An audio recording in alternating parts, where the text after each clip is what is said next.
Hello, ẹ̀yin tèmi. Ọ̀rọ̀ tó ń lọ ètò ní ọ̀rọ̀ tó ń lọ.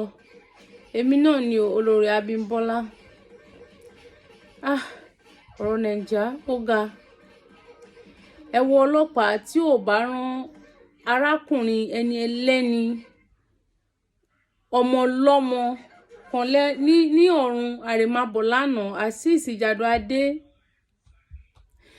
Àwọn ẹlẹ́ni tó ń ṣiṣẹ́ òòjọ́ wọn tó ń wà ní location jẹ́jẹ́ wọn bóyá cross wọn part ni o. Ẹ wo bí ọlọ́pàá yẹn ṣe mú ó dé ìbọn. Abuse of power wọn ti pọ̀ jù. Nígbà tó ń dẹ̀ tí mọ̀ pé ní kò sí nǹkan tó máa ṣe fún wọn táwọn èèyàn bá pariwo títí pé wọ́n máa sinmi. Ẹ wo iye tí àwọn ọlọ́pàá ti pa. Ẹ wo iye tí àwọn ọlọ́pàá ń pa lójúmọ́. Ẹ wo bí wọ́n ṣe ń pa àwọn ẹni ẹlẹ́ni. Ẹ wo bí wọ́n kò mú ìbọn yẹn jáde ni. Pápánbárì ẹni ọlọ́pàá tó jẹ́ ẹ̀rí Chinese man ni ọlọ́pàá yẹn ọ̀yí tó yìnbọn yẹn tó fẹ́ pa ẹni ẹlẹ́ni. Kódà mo bá arákùnrin náà yọ̀ pé Ọlọ́run má jẹ́ kéèyàn ṣìrìn ní ọdún tá a ti ń wo 2024 lọ́ọ̀kan. Ó wá pé ní irú ọ̀nà ni tó bá ti gbébọn fún wọn báyìí orí wọn ò kì í pé mọ́ rárá. Ṣó wà lójú ogun ni àbó ń jẹ́ ọdẹ apẹrin.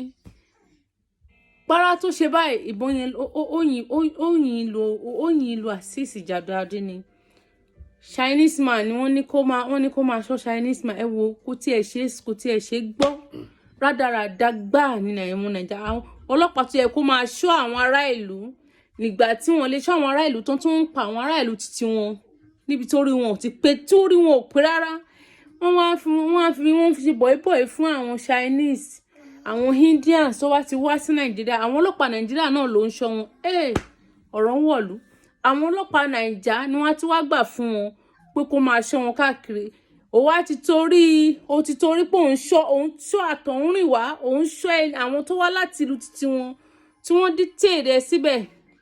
Pókè wọ́n ti yàn ẹ́ gẹ́gẹ́ bí wípé ní ẹni tó máa ṣọ́ ìkan lára àwọn tó máa ṣọ́ àwọn ṣínkó. Ó wá fẹ́ pa aráàlú títí ó fẹ́ pa ọmọ ìyá títí ó fẹ́ pa ọmọ orílẹ̀-èdè tí wọ́n ti tó wọ uniform tó jẹ́ Nigerian police yẹn. Ó wá fẹ́ pa ìkan lára àwọn ọmọ Nàìjíríà. Ṣé àwọn tó jẹ́ àwọn Indians wọ̀nyí nǹkan tí wọ́n ṣe ni wọ́n fi owó lálẹ̀ gan gidi gan ni. Ṣé wọ́n lè ṣe irú ẹ̀ nílùú títí wọn? Ta ni wọ́n bí dá kó wá lọ sí China nsìn kó wá mú ọlọ́pàá Chinese police kó wá máa ṣọ́ wọn? Talẹ̀ náà fẹ́ jẹ́ who are you? Tí wàá wá gún wá tó pé òkè torí pé ó ní bó ṣe jẹ́ nílùú títí ẹ tó wá lọ sílùú títí wọn tó jẹ́ China yẹn tàbí tó lọ sí India tàbí tó lọ sí Nepal àwọn ìlú tó jẹ́ pé ọpọlọ ọmọ tó ń jẹrú. Ẹ wo bí Nàìjíríà ṣe wá di rádaràda.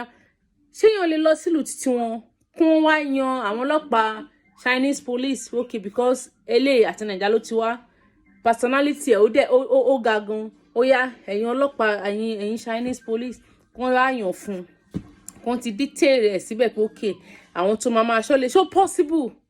Kí ló dé táwọn gọ́ọ̀mẹ̀ntì tiwa tí wọn ò ronú náà kò sí ìrònú kan báyìí fún wọn. Kódà bẹ́ẹ̀ náà lẹ́ẹ̀rẹ́ àwọn ọlọ́pàá náà tó máa bá wọn gbé umbrella tójò oríṣiríṣi. Ojú ìwú lèèyàn tí rí. Wọ́n wá gbé umbrella òjò ń rọ̀ àbí oòrùn wọ́n wá ti wá gbé umbrella fún wọn. Ṣé ẹjọ́ ṣé ọmọ ọ̀dọ̀ ni wọ́n ni? Òun náà ló tún wá di wípé ní ó páyà ṣínkó ó fẹ́ pa ọmọ ìlú títí ẹ.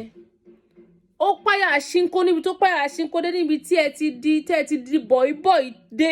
Ẹ ti di bọ̀ìbọ̀ì ẹ ti di àwọn ọmọ tí wọ́n rán níṣẹ́ àwọn ọmọ boys tó yẹ kó yà kó rán níṣẹ́ àwọn ọlọ́pàá Nàìjíríà kódà wọ́n ti mú wọn lọ sílẹ̀ pátápátá.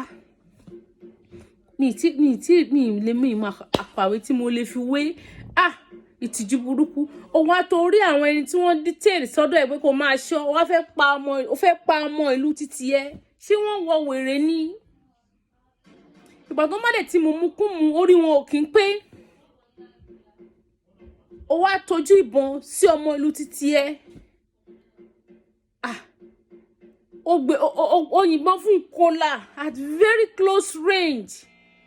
Ẹ̀yin ọlọ́pàá yìí kódà dẹ́ẹ̀dẹ́ mìíràn ọyìn o àwọn tó bá ẹ ti ṣe ilé ayé wá ni wọ́n fi ń ṣe ẹrú fún àwọn Chinese.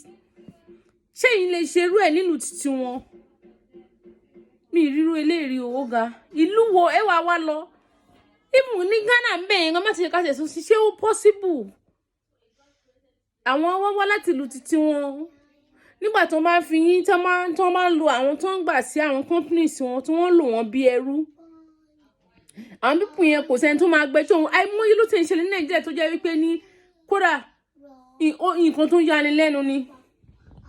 Àwọn nǹkan tó jẹ́ wípé ní ó yani lẹ́nu gidi ló ń ṣẹlẹ̀ nínú ìlú yìí. Kí ló dé? Ẹ ti bà gbogbo ẹ̀ jẹ́. Ó fẹ́ pa ọmọ ìlú títí ẹ. Ó fẹ́ pa ọmọ ìlú títí ẹ. Ó fẹ́ pa ọmọ ìlú títí ẹ. Níbi tó páyà ṣínkódé ṣínkólá àwọn ṣínkó àtọ̀hún rìn wá. Níbi tẹ́ páyà wọn tó wá fẹ́ pa ọmọ ìlú títí ẹ.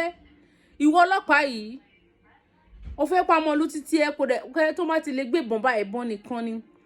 Only thing that they hear at any time ìbọn ni o àwọn ọ̀lẹ burúkú ọ̀lẹ afàjò ìbọn nìkan lágbára wọn. Tó bá yọwọ́ ìbọn yẹn kúrò ó ti tán. Wọn ò ní training kankan kò sí gbogbo àmọ́ school or àmọ́ police training tí wọ́n lọ àmọ́ police training tí wọ́n lọ tí wọ́n kàn ṣe rádaràda. Ó yẹ kí wọ́n lọ gba training gidi pàtó dẹ̀ pé àwọn tó jẹ́ olórí gan àwọn gan wọ́n ti sọ gbogbo ẹ̀ ní àmàyàmà. Ẹ ti bà gbogbo ẹ̀ jẹ́. Ẹ ti bà gbogbo ẹ̀ jẹ́. Mo bá Àṣìṣì Jàdùn Adé èmi bá dúpẹ́ o. Mo bá dúpẹ́ nítorí pé bí wọ́n bá ṣe sọ náà ni wọ́n á ní ẹ máa send àwọn condolence messages àwọn tá lọ visit. Mo bá dúpẹ́ nítorí pé orí ò gbàbọ̀dé. Ẹ̀yin ọlọ́pàá náà èmi kódà àìmọye ni wọ́n ti ṣe nínú ọdún yìí tó bó ṣe ń lọ sópin àìmọye làwọn ọlọ́pàá ìdíje tó and they always go away with it because wọ́n ti mọ̀ wípé ní kò kú sẹ́ni tó máa mú wọn sí wọ́n mọ̀ wípé ní tọ́mátẹ̀ ti pariwo lórí social media ń báyà oníkálukú adákẹ́ tọ́mátẹ̀ sọ pé kán lọ fún wọn pamọ́ síbì kan tọ́mátẹ̀ rí pé afẹ́fẹ́ ti fẹ́ sí tí gbogbo ẹ ti die down then wọ́n tó resume duty. Naija ó ga o. Ó ga a kò gbórúkọ lérí ni bí àràárà. Ó ga ẹ̀yin tèmi Olúwa nígbàbọ̀dé o àníri jù báyìí lọ o. See you, love you later.